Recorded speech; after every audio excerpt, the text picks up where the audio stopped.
Okay, everyone. Welcome to a high-level overview of BiblioCore.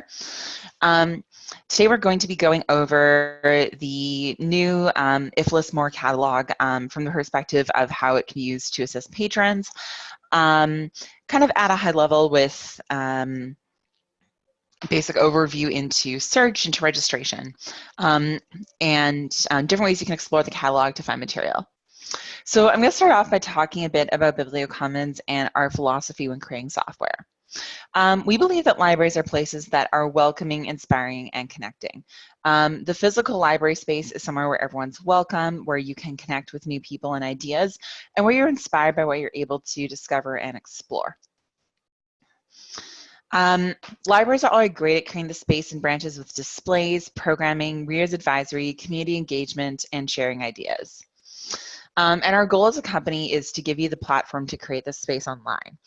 Right now, patrons are going places like Goodreads and Amazon to find what they want to read or watch, and then using the library as a place to obtain those materials. And we want to flip this on its head and make your online library really become that place where patrons can go to discover and track what they're reading, watching, and listening to. So how do we do this? We design for discovery, have better borrowing, a search that works how patrons think, welcoming title records, and the ability to bring your staff personality online and connect through content. So this is a preview of the recent activity page, which highlights recent staff lists, recently reviewed titles, our borrowing pages that highlight the most crucial information and actions like pausing, pickup times. We also have digital integration with Overdrive. That allows people to check out books from Overdrive right from the catalog, so it's keeping you in your library's online home rather than taking you to another site. And a search that works how patrons naturally think. So you can search new teen and actually get results for new teen books. We also have the ability to find material faster. So you can type in a search term and it'll automatically provide some suggestions. And then we also group manifestations of the same format together to help patrons. We make it easy to connect through other resources and have welcoming title records that highlight most important content and allow people to connect by adding comments and lists and other social content like tags as well. We really give you the ability to bring your staff personality online. This is a screenshot from St. Paul Public Library. And you can see that under the opinion section, it's specifically highlighting content and comments from St. Paul Public Library staff. Once your library gets going with staff accounts, and I believe Lori's with branch managers, more information.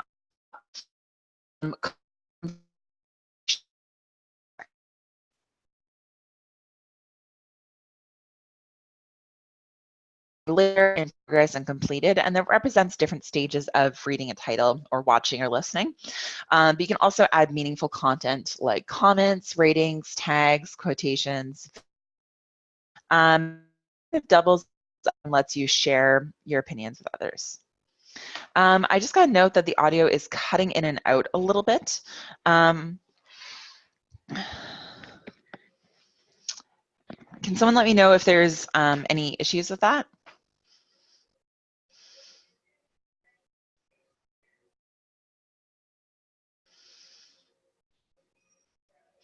Okay, keep me posted if you're having any issues, and if you have any questions, feel free to use the Q&A or the chat. And I'll try and keep still to send the signal a bit better.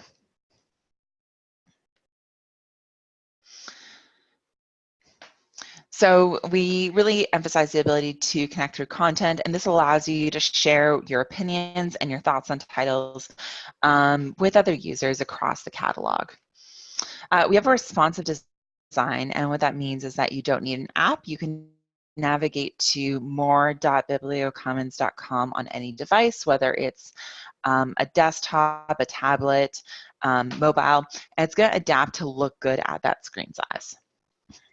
So a few things to know. One is that BiblioCore is replacing your current catalog and patron-facing account and borrowing functionality. I forgot to note that you'll still be using Sierra, but you'll still be using Sierra.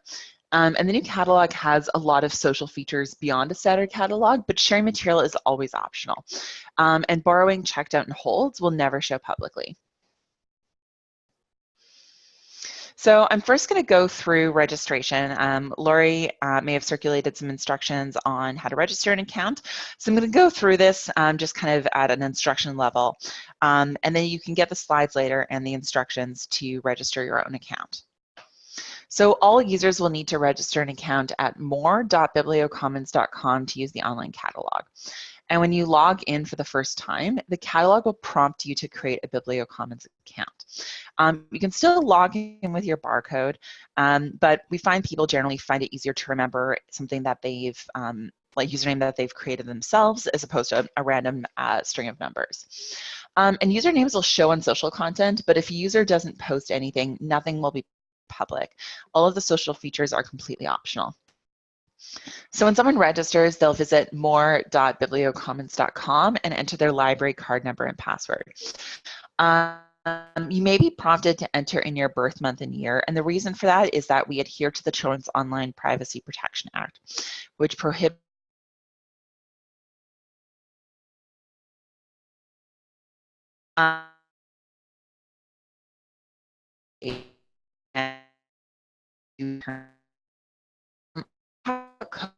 a little bit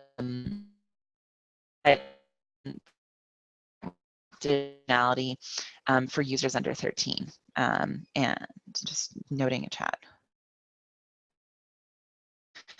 So I'm staring that out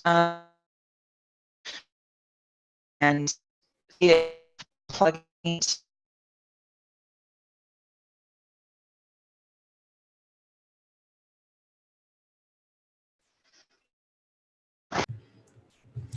So when someone registers, they may be prompted to enter in their birth month and year. And the reason for that is that we adhere to the Children's Online Privacy Protection Act. And we use month and year as an indicator of whether someone is under the age of 13.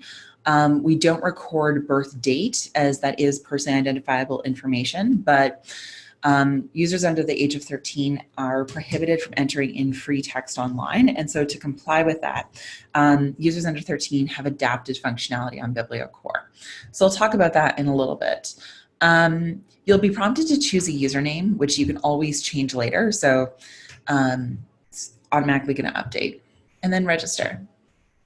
So screenshot of account setup, you'll verify an email address and a date of birth.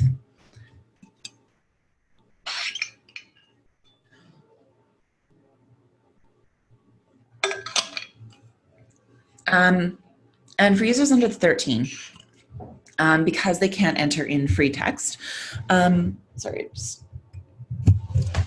changing one setting so it's not omnidirectional on the microphone.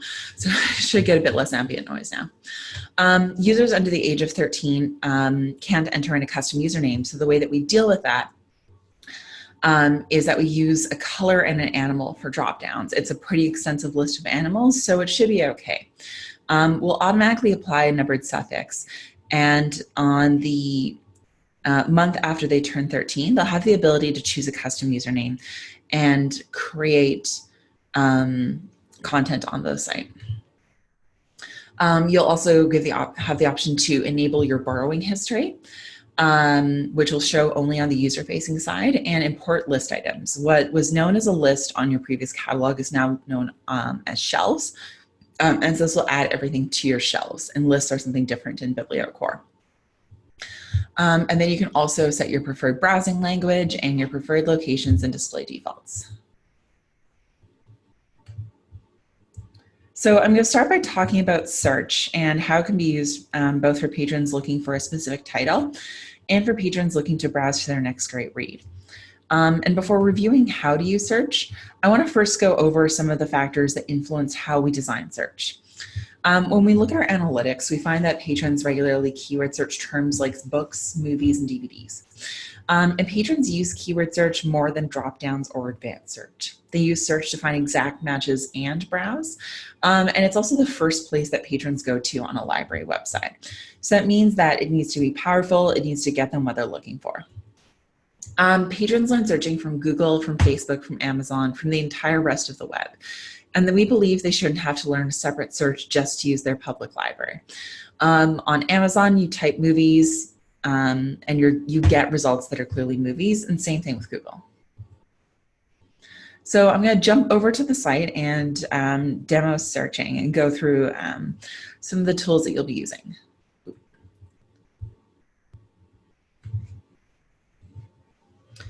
So the drop-down menu has pretty standard search types, but keyword is what you'll use the majority of the time. It runs a title, author, and subject search in that order. Often staff with a catalog are used to keyword not being really effective. And so rather than kind of being frustrated with it each time, they'll jump to something that they know works, like advanced search. BiblioCore keyword is extremely powerful. So I want you guys to get in the habit of using keyword as a default rather than going to advanced search, which you already know how to use. And so experiment, use keyword, and also use the filters and facets, which we'll go over later. So we have keyword search suggestions. And this provides users with a list of title and author suggestions stemming from the characters entered. So we typed in CHRL and we're getting Charles Dickens, Lisa Charlesworth, Charlotte Rogan, Charlie and the Christmas Kitty. Usually it's Charlie and the Chocolate Factory, but I guess we're getting some seasonal changes. And Charlotte's Web. And this updates with your holds in circulation. So we're probably getting Charles Dickens and Charlie and the Christmas Kitty now because we're close to the holiday season and those are circulating highly. So this goes off holds in circulation as an indicator of what's most likely to be popular and relevant to searchers.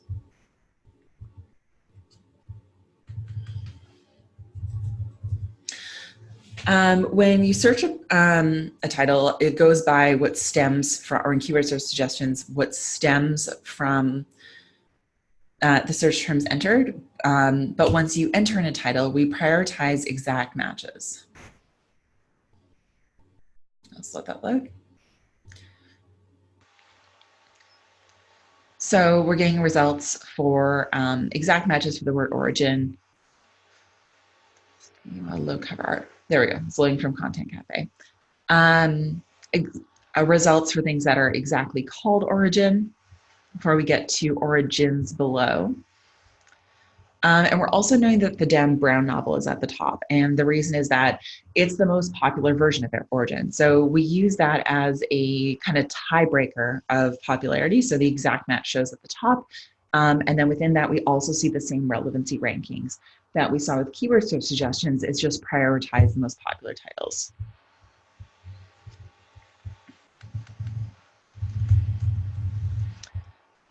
You can also use keyword to search authors. You don't need to go to author search, last name, comma, first name. You can just do first name, last name in keyword search. And you'll also note that different formats of the title are grouped together. So we can see every way to read or listen to the Book of the Faults in Our Stars, organized from available to unavailable. And we do this for a few reasons. One is accessibility. It's easy for people who might prefer an accessible format to see that linked with all the other formats so they know what different formats are available. And there's also patrons who are format agnostic. They're more focused on the title and are open to a variety of formats depending on what's available. So you can click on the format to go directly to the bid page for that title, for that format, or clicking on the title will take you usually to the bid page for the book.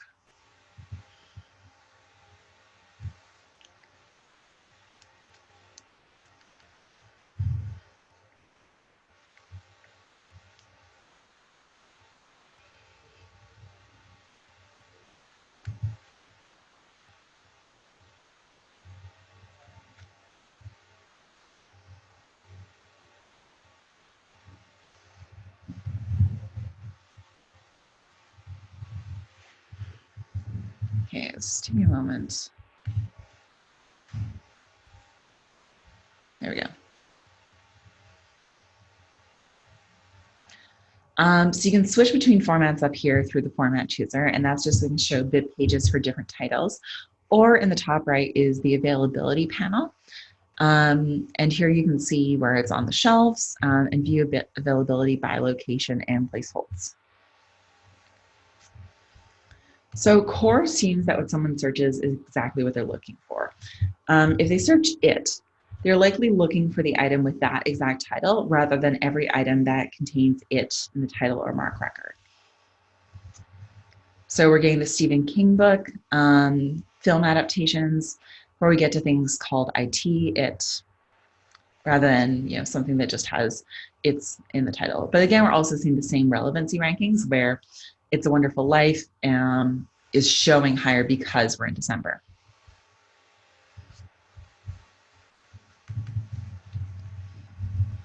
And the exact matches extends to articles. So in articles, which is that, or on is important to a title, search will prioritize the exact terms.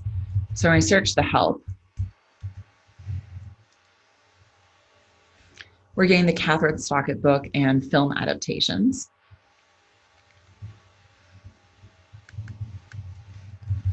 And when I search help,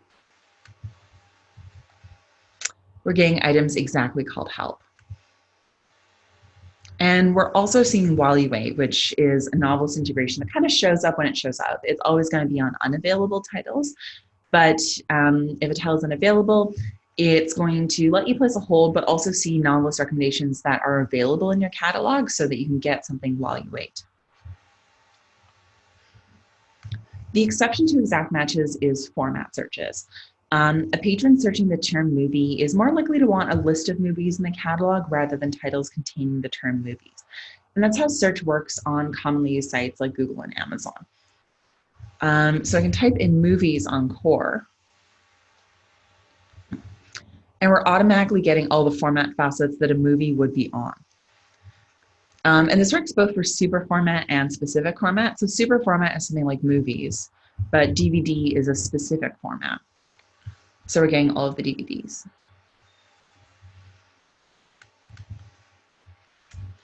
You can also search books.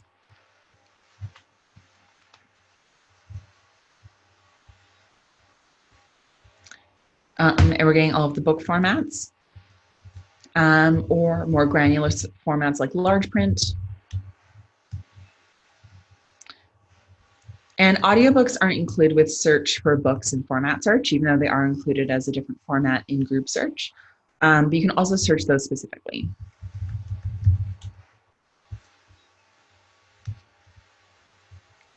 And we're getting all the audiobook formats.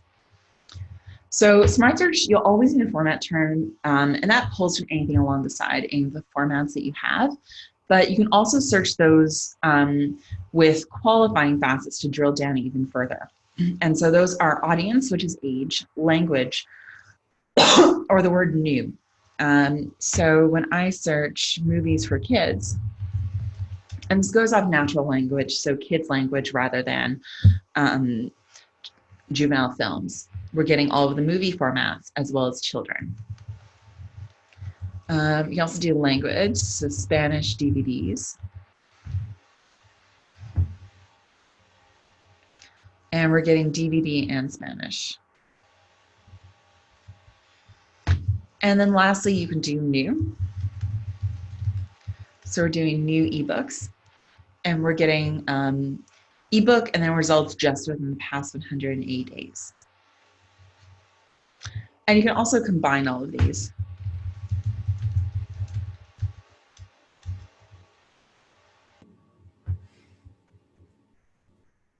So we're adding new Spanish kids books, so all the book formats, children's, Spanish, and past 180 days. So we'll next take a look at filters and facets, and that's what's along the side and what allows you to drill down your search. So I'm going to start with a search for books. And we can see that all the book formats are automatically applied. And we can also select and deselect. So if we don't want book club kit, we can deselect that.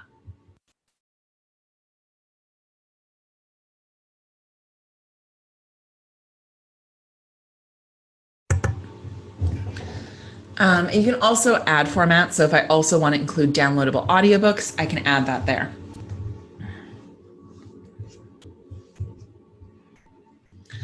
Available now is Can I Have It? And that shows availability by member library. You can set preferred locations. So I've set Eau Claire and River Falls to be my preferred location. So even though Altoona's at the top of the alphabet, I'm seeing these ones first. And so that's very handy, especially when you have 50 member libraries. So I'm going to select Eau Claire. And then we're narrowing down just to titles at Eau Claire. New at the library allows you to filter by over 180 days or drilling down kind of within past 180 days. And then there's titles I can. So available now is how you access something. Titles I can is, sorry, available now is it available? Titles I can is how you access something. So borrow and take home. It's a physical object that you'll be leaving the library with. Access online, it's digital material. And only used in a library, it's reference material. Content is pretty broad. It's fiction, nonfiction, and things that have neither been cataloged as fiction or nonfiction. But it's a good place to start. And when you click it, it's going to drill down just to that. And then the only results you'll see will be within there. Audience, adults, children, and teens. And these are the same audience facets that show up when you do Smart Search. You can just select them here as well. And if it's got a checkbox, it's a facet. If it's got a link, it's a filter. So a facet allows you to combine a few things that might not necessarily overlap, like adults and children. But filters, it's always going to drill down to what's within that filter. Form, genre, topic, and regions pull from subject headings, but they're separated into components to be more user-friendly.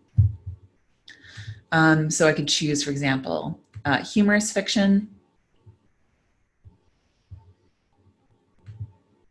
And then here you could choose friendship and drill down even more that way. Regions is pretty straightforward. Same with author, publish date. You're never going to see anything in your catalog or in your search results that you don't have in your collection. But publish date upwards, that pulls specifically from your catalog material. But we also allow you to filter by some of the social content that users across the libraries we work with have added to core. And so that's rating, tags, and reading level. So you can see these star ratings. You can choose a rating range that you would like to filter by. And then tags are user generated, and those allow you to add kind of supplemental information that might not be covered by subject headings, or that's just useful for people to be able to sort by. So like tone, we've got funny, hilarious, moody, silly. Comedy, series, that's under genre, chick lit, realistic fiction. So I'll try that as an example.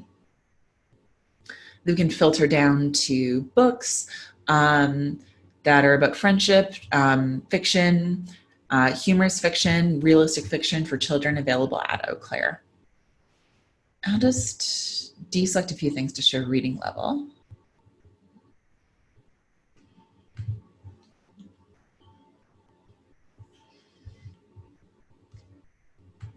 So reading level, this goes by Lexile level, and it goes by the complexity of the work and matches against the ISBN. If you're curious, you can look in our partner portal for some more information, and I'll include a link to the partner portal in follow-up material that I'll send out to everyone who's attending.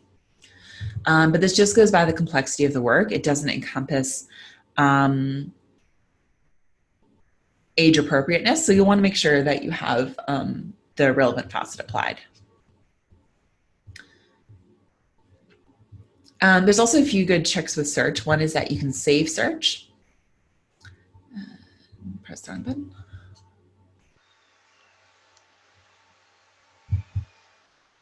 button. So you can click here to save your search, and I could call it funny kids books at Eau Claire, and then click save, and then I'll have access to that saved search if I want it later. Another great trick that you can do with filters and facets is that if there's someone you know who is always going to want large print, so let's do Joanne Fluke, And so let's say that they're at Eau Claire, and they want everything in large print. You can keep these set as active, and then the next search that you do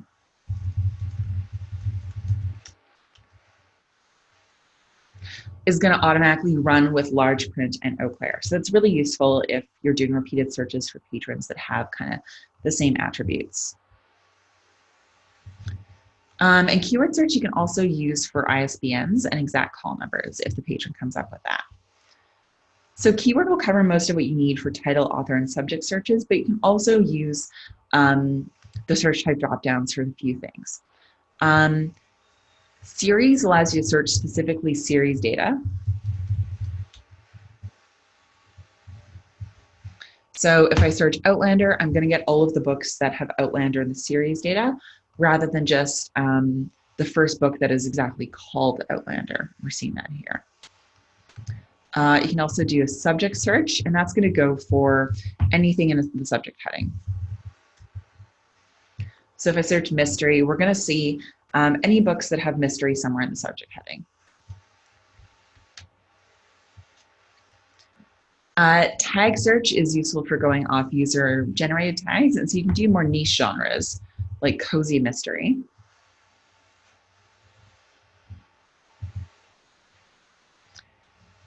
And you can also search BiblioCore lists, which we'll talk about a little later, and exact username. So if you have a colleague who you'd like to find in the catalog, you can search their username.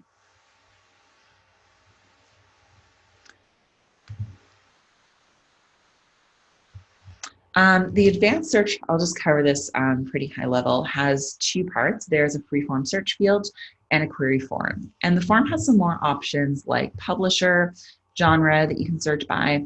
You can also filter or limit by collection. One thing though is that you don't see results update live. So especially if you're showing searches to patrons, if there's something you can accomplish with filters, please do so. It's a lot easier to show people and they can interact with it a lot more than showing an advanced search that they would have to go back to advanced search to edit. But there are a few really good uses for advanced search. If I choose to edit this field directly, the form will be disabled because it can't write back. But I can add in a wildcard search. So I can do astron asterisk. So here I'm going to get astronomy, astronomers, astronauts, anything that stems from that.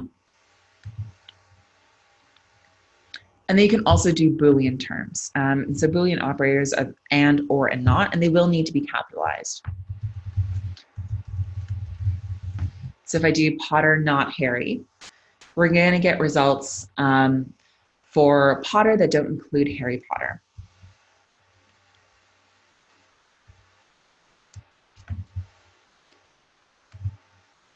Now let's go back to, so I'll show from here preferred locations. As I mentioned, you can set up to 2 locations as your preferred location. And so that's just useful to kind of highlight where you definitely know you're going to go. And it's also going to show available and then available at a preferred location in search results. So some search tips and tricks.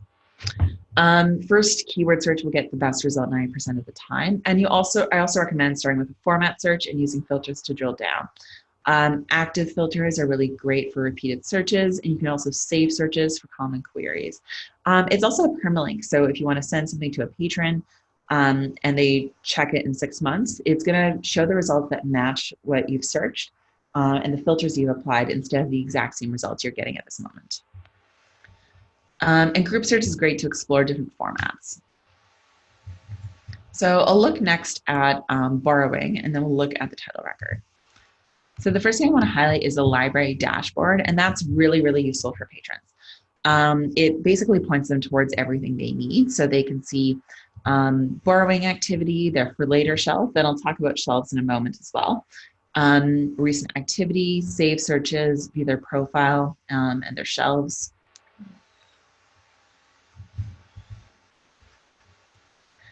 You can access borrowing either from your dashboard or from the account menu dropdown. And so I'll click over to on hold, which I actually don't have anything right now. So please hold.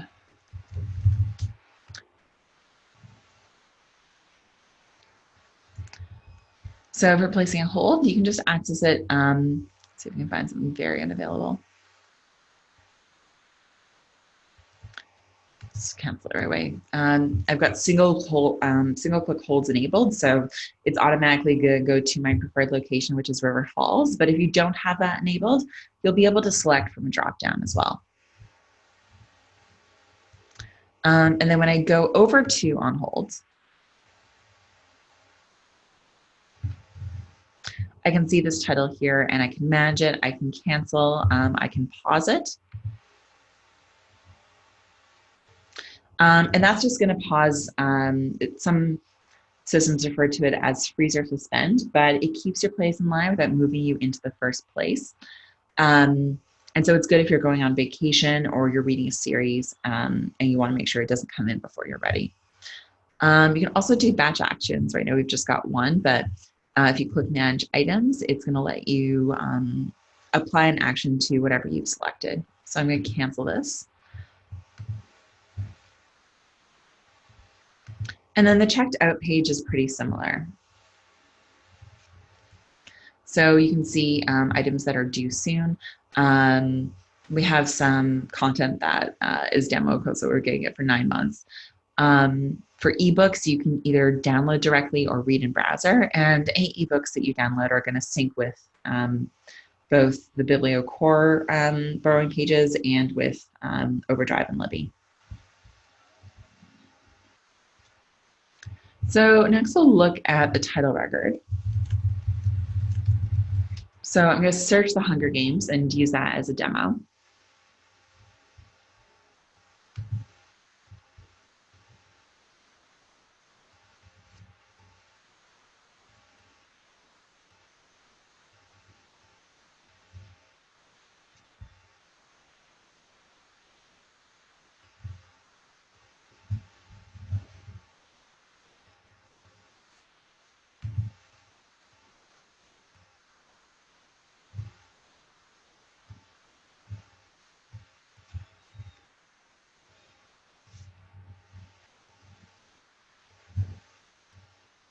Sorry, it's just taking a moment to load.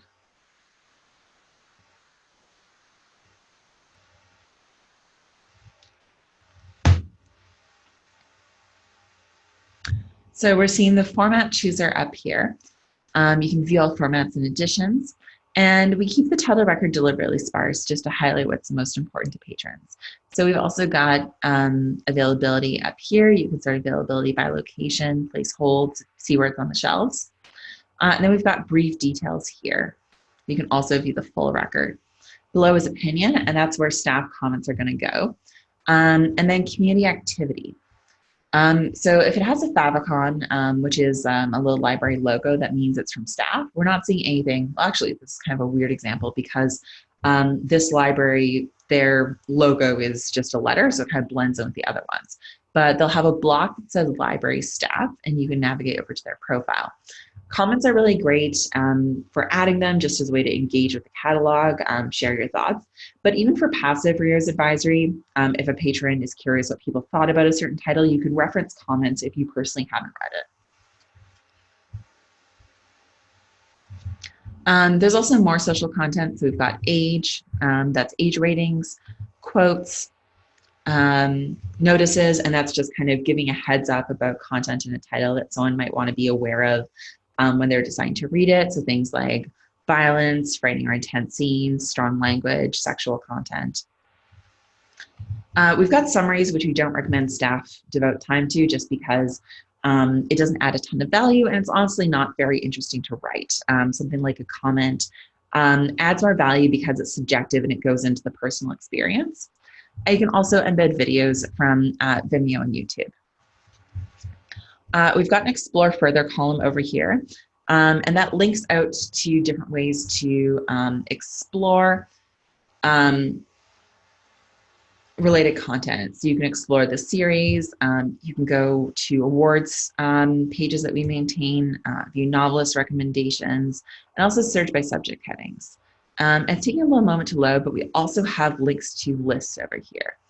And I'll just click over to Divergent, see if it's got some of those.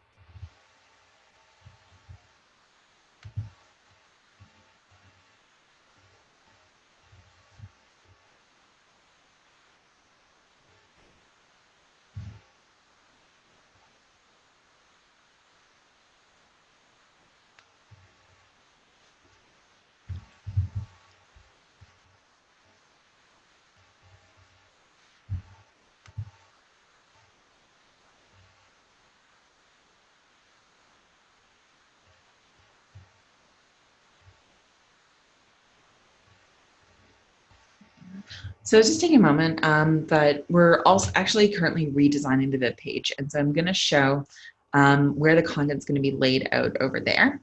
Oh, there we go. We've got lists. So we can see staff lists, and this links out to lists that are curated by staff at the various libraries that we work with.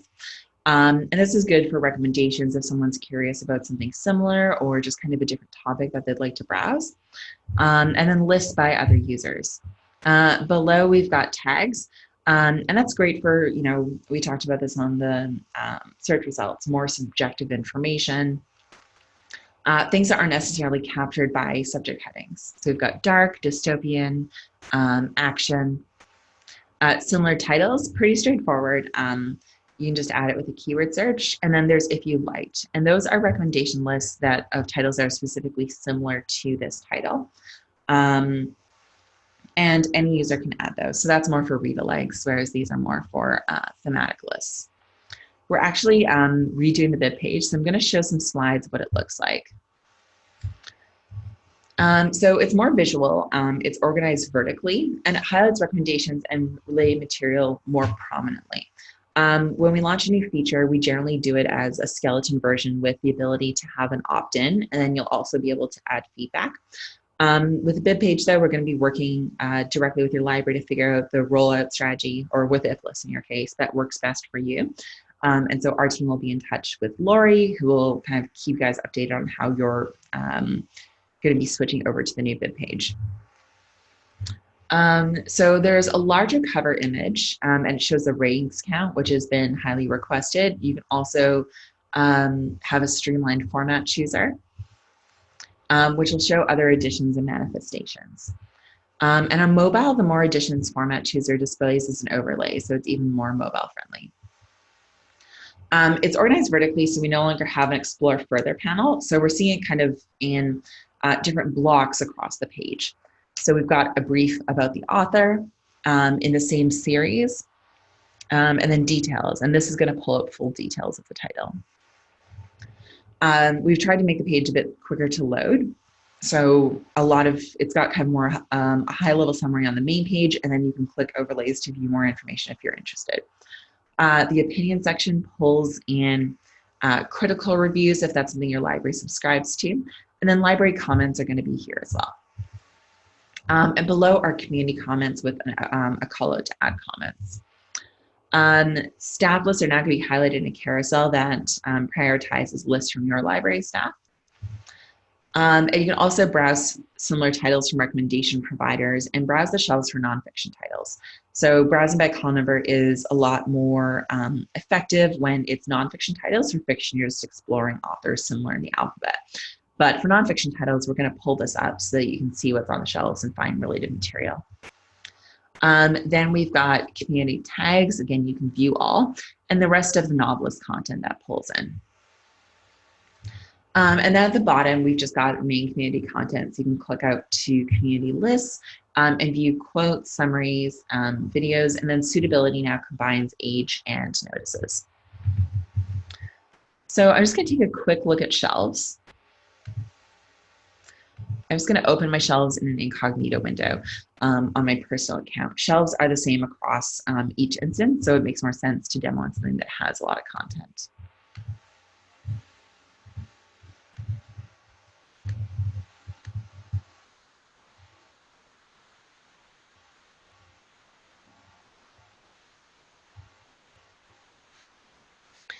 So you navigate over to shelves.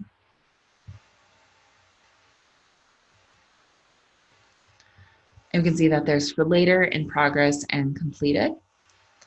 You can easily add material through add a title or click find available titles. And from here, you can add ratings, comments, tags, quotations, videos, and more. You can set your shelves to be public or private. And they're a great reference for both staff and patrons. So if you have someone who's always forgetting if they've read something, you can encourage them to add items to shelves, and that'll keep track of what they've read. Lists are shareable and designed for curated recommendations from staff and patrons. Anyone with an account can make a list, and staff lists are highlighted. They can easily be promoted through URL. It's really easy to share recommendations with patrons, and there's a lot of room for fun and creativity. So there's two kinds. There's guides and recommendations. This is a pretty standard guides and recommendations list. Themed around time travel. There's a fun Doctor Who reference in the title. And then read-alikes are titles that are specifically similar to other titles. So these are books that are similar to Camino Island by John Grisham.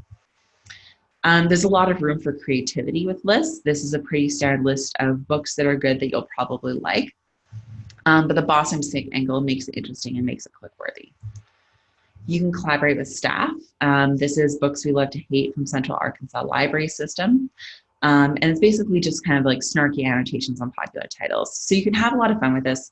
And you can also do things that are like something anonymous, or just kind of everyone submits their favorite title on theme.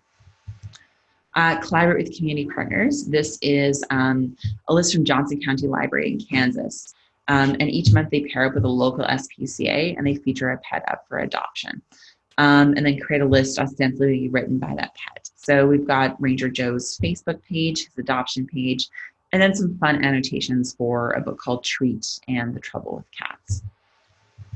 You can also use them for custom patron recommendations. A lot of libraries will have a program called Book Match or Your Next Great Read, where patrons can fill out a form either in person or online requesting recommendations. And if you're putting the work into that and it's kind of, a topic that might have more appeal, like hardboiled magic and fantastical mysteries, you can publish it with the patron's consent and have it be accessible to others. So I'm going to wrap up with privacy. Something that comes up often is about flagging inappropriate comments. And you may occasionally come across content in a catalog that you find offensive or that spoils significant content in a title, and you can flag for it to be hidden. And this creates an option for the comment to be hidden by default. This happens pretty rarely, especially with offensive content. I've been working at BiblioCommons for 2 years, and in that time I found just a handful of offensive comments, under 10, but it does occasionally happen.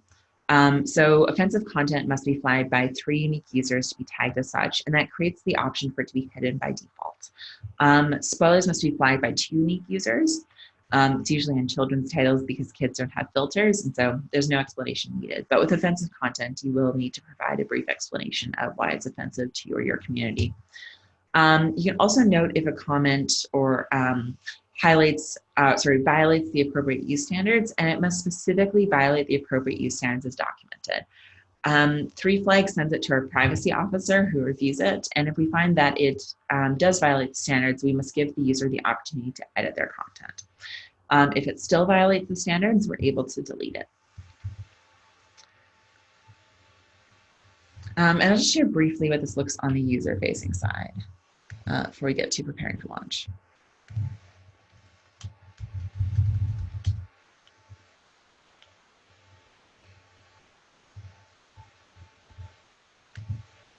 Oh, wrong one, actually.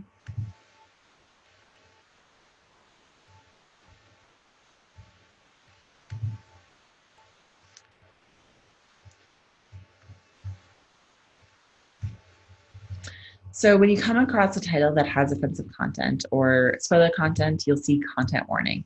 And it's going to note your user preference. So right now, spoiler content is currently visible to me, and I can choose to hide it as well as offensive content. And then when I scroll down, I can see that this content contains spoilers and it's hidden, and I can choose to show it. So now we know that leaf pool and crow feather end up together, and cinderpelt dies in the badger fight. And last but not least, preparing for launch. So there are 3 stages of launch: staff preview, public preview, which we used to call soft launch, and full public launch. Staff launch is a great opportunity to get comfortable with catalog, create content, spread enthusiasm, and show your colleagues. And for soft launch, the new catalog is going to be public and linked as an option from the current catalog. You're going to start getting feedback, and patrons are going to start registering, and it's a great transitional period to proactively assist people who you think may struggle a bit more, whether it's an individual you're familiar with or a demographic in your community. For public launch, BiblioCore is going to be your primary catalog. You're going to get more feedback, and it's a great time to promote content and celebrate because there really is a lot to love. When you want to launch, you want to position BiblioCore as the new or updated IFLS-MORE catalog, not the new BiblioCommons catalog. Patrons don't care where you buy your software, and they're probably not even aware that library software is an industry. So this is an example of some promotional material from St. Paul Public Library that they launched about 1.5 years ago. And so they're advertising everything great that you're getting from the catalog, but the word BiblioCommons and BiblioCommons branding doesn't appear anywhere. There's going to be a lot of patron feedback in the first few weeks, and feedback will be mixed. People do struggle with change. And they're able to submit feedback both in person and online, and IFLS will be monitoring the online feedback. Many people will be excited. Some people will complain. Some people will inevitably bring up tax dollars, but ultimately people do come around and realize that there is a lot to love, and there's a lot of excitement and positive feedback that we've received. So when you're dealing with feedback, it's important to be empathetic, positive, and constructive. Concerns are often a knee-jerk reaction to change that come from an emotional place. And so it's not the new website, it's not anything to do with the new catalog, it's just that there is a new catalog. Patrons may worry that it'll take them a long time to learn new software, but it's easier to learn than they think, and similar to software patrons already use, like Facebook, Google, and Amazon. So start thinking of responses to common patron queries. And when you do get feedback, be empathetic, understand that it's coming from an emotional place, be positive, show that there's a lot that's really great about the catalog, and constructive. Often if you look at a concern or a comment that seems a bit more angry, you can find a question in there, and that's something that you can use to assist the patron and connect with them better.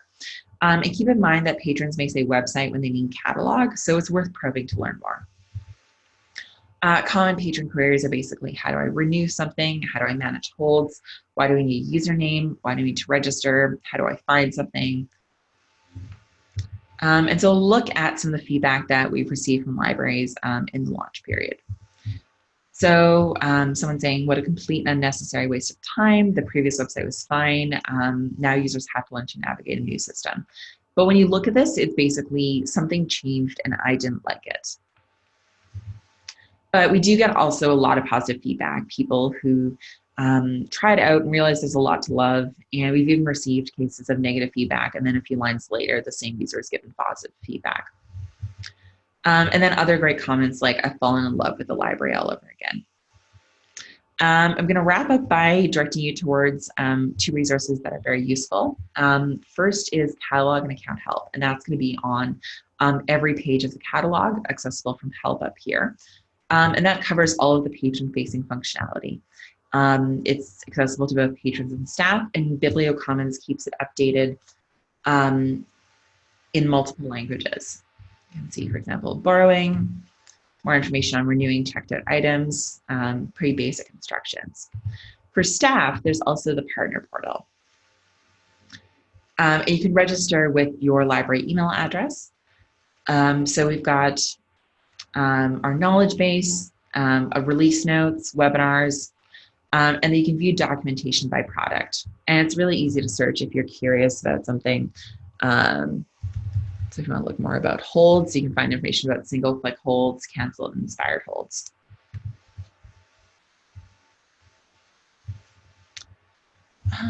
So with that said, go forth, become familiar with what you're answering questions on, look at help tips, share it with coworkers. and start using it for personal reference. If you're doing searches, the catalog's accessible to you. You can try practicing on that and use it for your own borrowing as well. So before we fully wrap up, do you have any questions? You can use either Q&A or the chat.